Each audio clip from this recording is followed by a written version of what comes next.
Student capital budgeting part 6 में आज हम नेक्स्ट मेथड हमारा ट्रेडिशनल मेथड का फोर्थ पार्ट करने वाले हैं। फोर्थ मेथड कौन सा है? ARR। इससे पहले हमने पे बैक पीरियड मेथड किया था, बेल आउट मेथड किया था, सेकंड और थर्ड हमने किया था पोस्ट पे बैक प्रॉफिटेबिलिटी मेथड। और आज हम फोर्थ मेथड की बात कर रहे हैं जिसको हम शॉर्ट नेम से ARR के रूप में जानते हैं, यानी average rate of return method.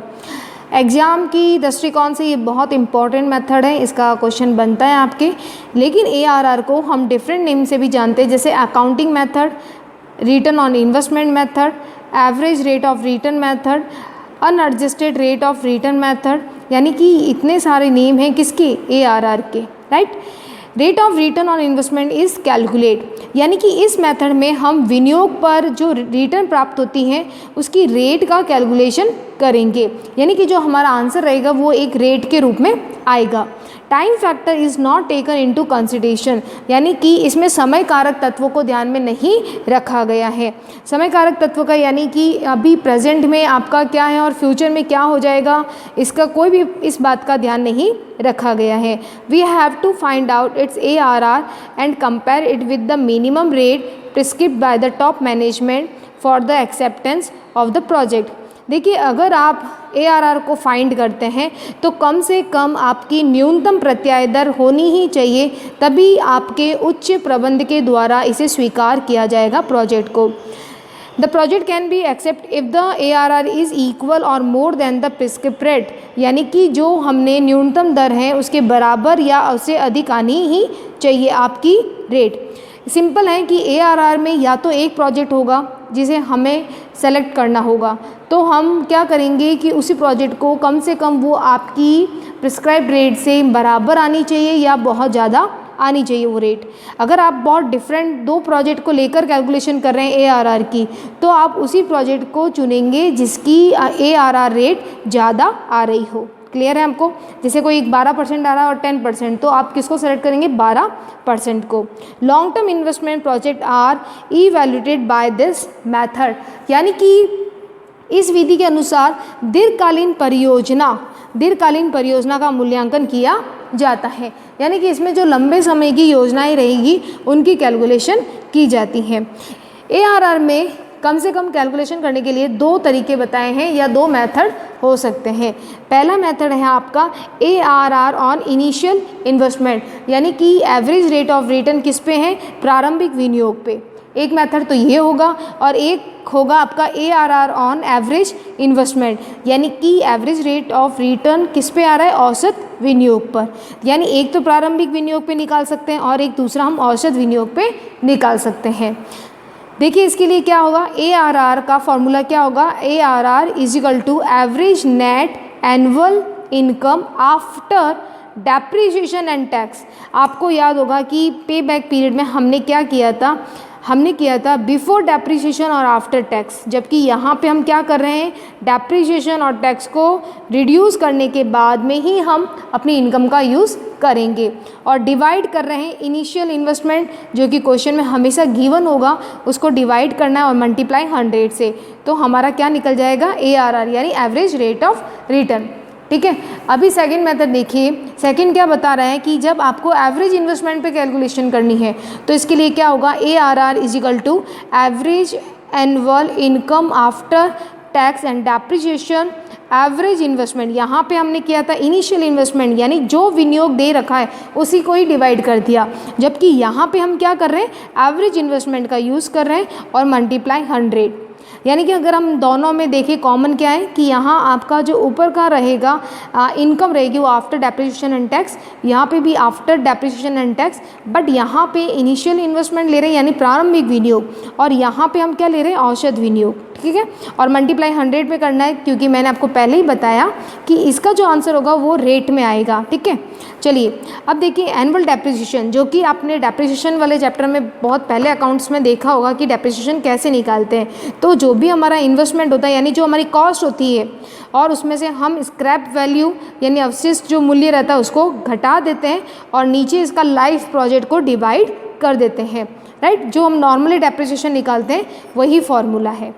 Average investment को निकालने के लिए हम क्या करेंगे? वही कॉस्ट, यानी कॉस्ट को हम इन्वेस्टमेंट भी कह सकते हैं, cost plus scrap value upon 2। यहाँ पे डेप्रिसिएशन में हमने स्क्रैप वैल्यू को लेस किया था, जबकि एवरेज इन्वेस्टमेंट में हम स्क्रैप वैल्यू को क्या कर रहे हैं, ऐड कर रहे हैं कॉस्ट में। यहाँ हमने डेप्रिसिएशन को जो निकालने के लिए लाइफ प्रोजेक्ट यानी टाइम पीरियड से डिवाइड किया था, जबकि यहाँ पे किससे कर रहे हैं, 2 से कर रहे हैं। Are you clear? ये 2 फार्मूले हैं। क्वेश्चंस में मोस्ट ऑफ जो है अगर नहीं दे रखा होता तो हम मोस्टली एवरेज इन्वेस्टमेंट का यूज़ करते हैं। अगर क्वेश्चन आपका इनिशियल इन्वेस्टमेंट स्पेशल कह रहा है तो हम उसको निकालेंगे। क्लियर है आपको? चलिए नेक्स्ट इसकी बात करते हैं। इसमें कुछ स्पेशल नोट है जो आपको ध्यान में रखना है। In this method the estimate net annual income is इसमें देखिए इस विधि के अंतर्गत हम क्या कर रहे हैं, औसत शुद्ध वार्षिक आय की गणना करते हैं। क्या कर रहे हैं, औसत शुद्ध यानी कि एवरेज नेट एनुअल इनकम हम किसकी कर रहे हैं कैलकुलेशन, औसत शुद्ध वार्षिक आय की गणना इसमें करते हैं।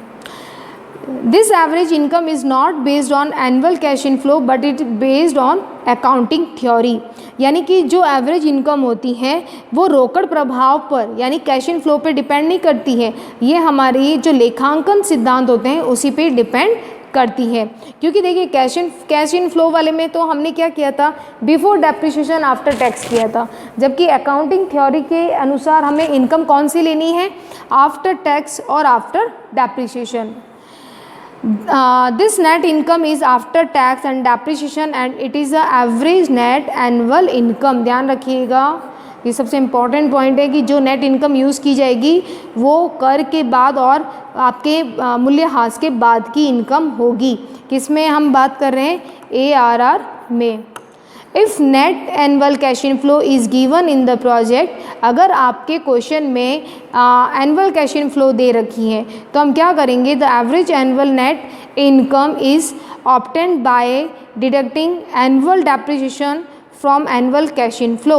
अगर आपके क्वेश्चन में एनुअल कैश इनफ्लो दे रखी है तो हम क्या करेंगे, उसमें से जो हमारा डेप्रिसिएशन होगा उसको रिडक्ट कर देंगे तो हमारी इनकम आ जाएगी। क्लियर है आपको?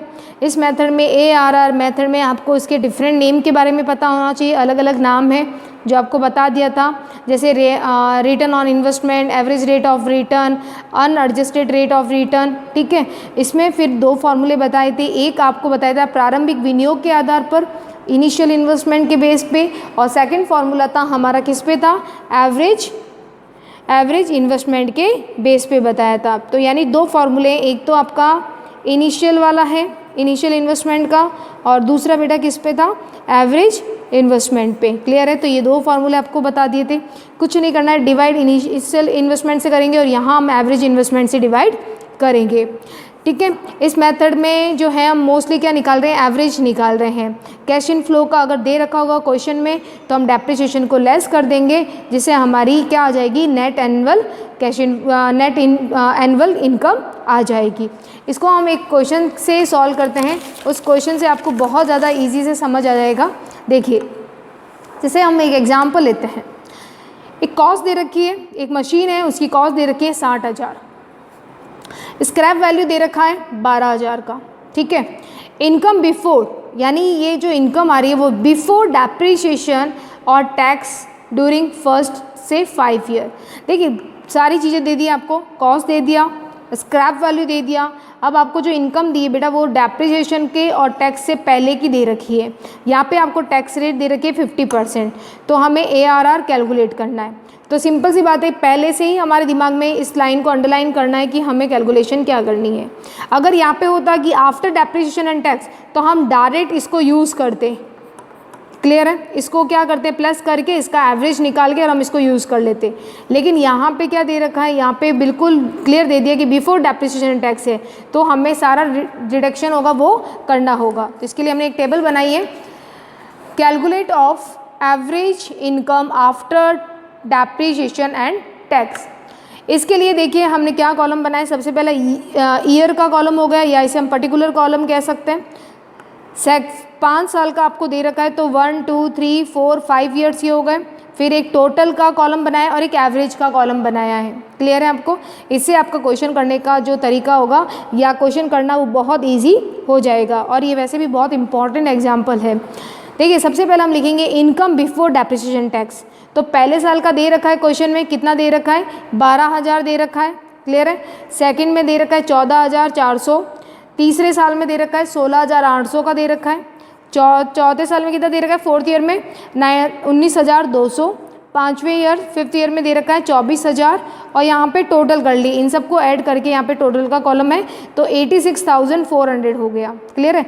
जब 86,400 को 5 से डिवाइड करेंगे तो यहाँ हमारा एवरेज आ जाएगा 17,280 यानी 17,280, क्लियर है। सबसे पहले हमने क्या किया, कॉलम बनाए, ईयर का बनाया पर्टिकुलर, और यहाँ पे 5 ईयर का दे रखा है आपको इनकम, तो हमने 5 ईयर के कॉलम बनाए। अगर 3 ईयर होता तो 3 कॉलम 3 ईयर तक ही लेते, लेकिन यहाँ पे 5 दे रखा है।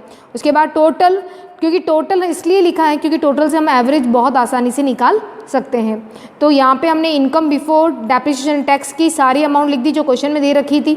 फिर करेंगे इसको लेस डेप्रिसिएशन। डेप्रिसिएशन का फॉर्मूला आपको पता है, cost minus scrap value upon life time. Cost कितनी दे रखी है आपकी 60,000, स्क्रैप वैल्यू कितनी दे रखी है 12,000 की, ठीक है। और फिर इसे क्या करेंगे, डिवाइड करेंगे 5 ईयर से, तो हमारा आंसर क्या आ जाएगा 9,600। तो ये 9,600 को हमने क्या किया, सभी जो 5 ईयर हैं उसमें से लेस कर दिया है, क्योंकि देखिए क्वेश्चन में स्पेशल किसी ईयर के लिए स्पेशल नहीं बोला है डेप्रिसिएशन का, तो हमें ये कॉमन ही डेप्रिसिएशन यूज़ करना है। तो 9,600 ये 9,600 5 साल तक लेस कर देंगे। टोटल इनकी करके 48,000 टोटल में से लेस कर देंगे।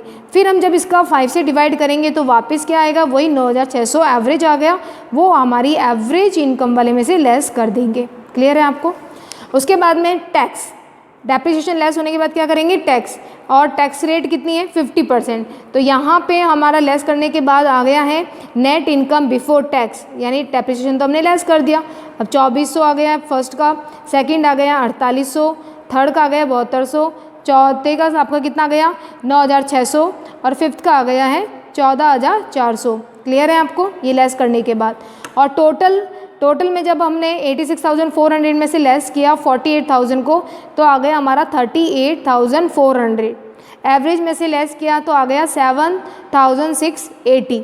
अब हमने इसमें से क्या किया है, आपका टैक्स लेस किया यानी 50%, यानी 2,400 का 50% कितना होगा 1,200। तो उसी तरह से 48,000 ये दे रखा है 48, तो हमने इसमें से लेस किया इसका 50%, तो क्या आ गया 2,400। इस सब का 50% करके हमने इसको लेस कर दिया, क्लियर है। लेस करने के बाद अब हमारे पास आ गई है कौन सी इनकम, जो हमें ARR में यूज़ करनी है, यानी net income after tax and depreciation. तो वही 1,200 सेम ही आ जाएगा, क्योंकि 50% हमने यहाँ से लेस किया, तो सेम यहाँ 50% आ रहा है आपका, राइट। लेकिन हमें यहाँ पे यूज़ कौन सी करनी है, एवरेज, क्योंकि हमारा फॉर्मूला क्या है, average annual income after tax and depreciation. तो वो कौन सी है 3,840, तो 3,840, क्लियर है आपको।